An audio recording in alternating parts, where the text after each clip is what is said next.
बिस्मिल्लाहिर्रहमानिर्रहीम। अस्सलामु अलैकुम वरहमतुल्लाहि वबरकातुहू।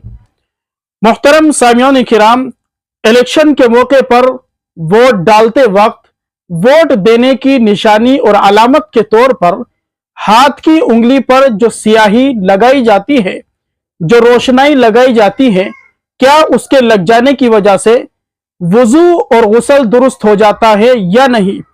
हमारे बहुत सारे भाई परेशान होते हैं और मसला मालूम करते हैं, क्या इसका छुड़ाना जरूरी है या नहीं, या इसी तरीके से वुजू कर लिया जाए, गुस्ल कर लिया जाए, नमाज दुरुस्त हो जाएगी या नहीं?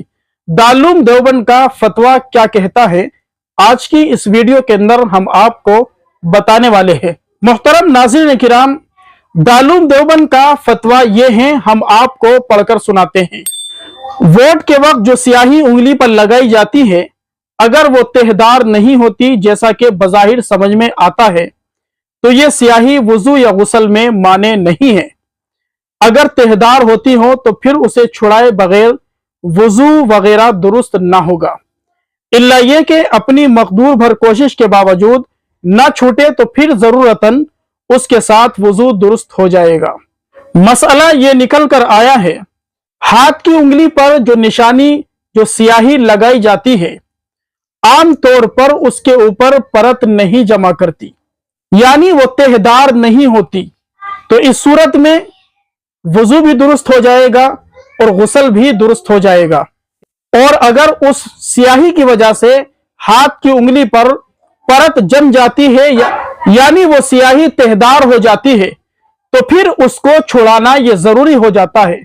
बगैर उसे छुड़ाए ना तो आपका वुजू दुरुस्त होगा और ना ही आपका गुस्ल दुरुस्त होगा।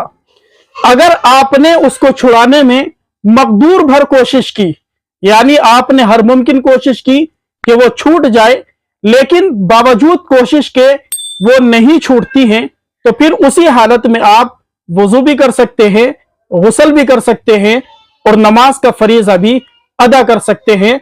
आपका वुजू भी दुरुस्त हो जाएगा, गुस्ल भी दुरुस्त हो जाएगा और नमाज भी दुरुस्त हो जाएगी। लेकिन आम तौर पर हमारे यहां पर उंगली पर जो स्याही लगाई जाती है, उसके ऊपर परत नहीं जमा करती, वो तहदार नहीं होती है।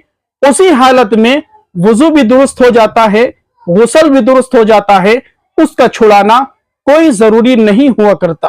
फकत वल्लाहु आलमु बिस्सवाब।